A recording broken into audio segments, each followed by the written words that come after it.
بسم اللہ الرحمن الرحیم ولا تبغ الفساد فی الارض ان اللہ لا یحب المفسدین. قابل قدر بھائیو، جرنلسٹ حضرات اور یوٹیوبرز، آپ سب کا بہت شکریہ کہ آپ نے ہمیں وقت دیا اور ہماری آواز پہ زبیر کہا.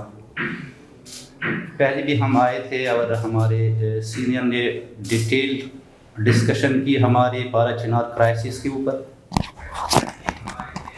بڑے افسوس کے ساتھ کہنا پڑ رہا ہے کہ ایک پرامن علاقہ، ایک زرخیز علاقہ، ایک پاکستان کا خوبصورت ترین علاقہ، سب سے زیادہ پڑھا لکھا محب وطن سٹیزنز ادھر رہتے ہیں.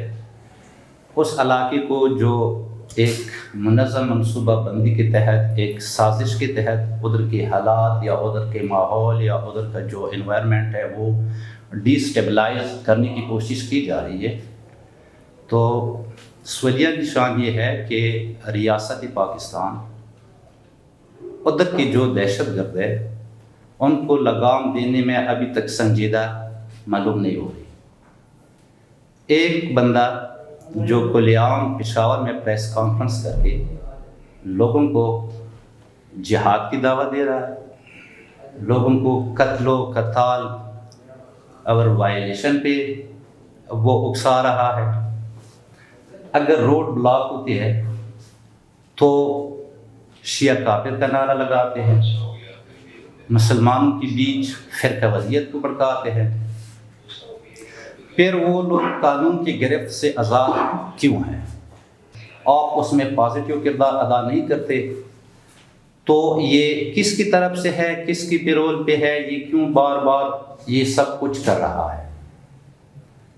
ہمارے مشران سے لے کے کسان تک، یوتھ تک، ایون بچے تک، ہم چاہتے ہیں کہ یہ ملک مضبوط ہو، اکانومی مضبوط ہو، ترقی کرے، ایجوکیشن ہو، ہیلتھ فیسلٹیز ہو، یہ ملک ترقی کرے، ہمارا علاقہ ترقی کرے اور ہم آگے بڑھیں.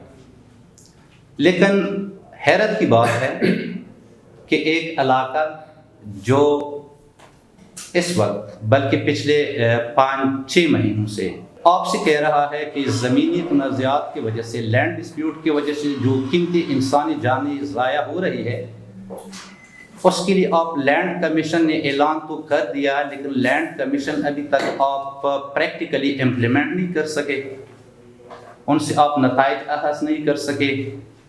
لوکل ایڈمنسٹریشن سے اگر پوچھا جائے تو یہ روز روشن کی طرح عیاں ہے کہ ادھر کون لوگ ہیں جو کمیشن کو ناکام بنانے پہ تلے ہوئے ہیں، جو کوآپریشن نہیں کر رہے.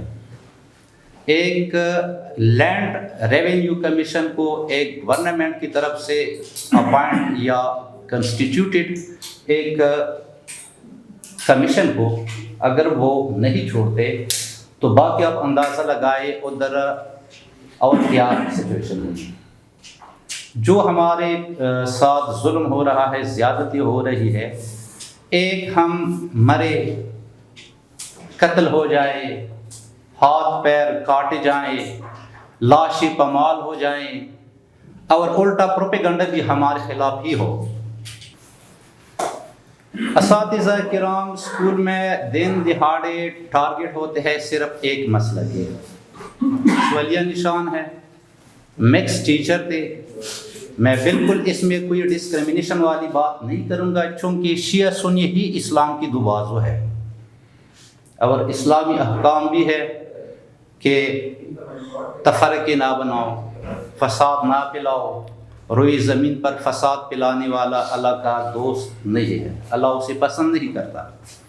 تو کہنے کا مقصد یہ ہے دوستو کہ اگر دن دہاڑے اساتذہ شہید ہو جاتے ہیں، ہونا تو یہ چاہیے تھا کہ فی الفور اس علاقے میں جو کلپریٹس ہے ان کو اریسٹ کرتا، گورنمنٹ اریسٹ کرتی، ٹرائل کرتے، سزا دیتی. وہ نہیں ہوتا.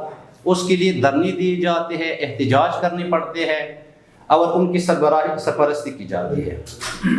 جب بھی ان اساتذہ کے لیے انصاف کا مطالبہ کیا جاتا ہے عوامی حلقوں کی جانب سے یا سول سوسائٹی کی جانب سے یا وارثین کی جانب سے، جو ادھر کے ان کے بچے ہیں، فیملیز ہیں، تو کوئی نہ کوئی ایک نیا ہنگامہ، ایک نیا کٹا کھل جاتا ہے۔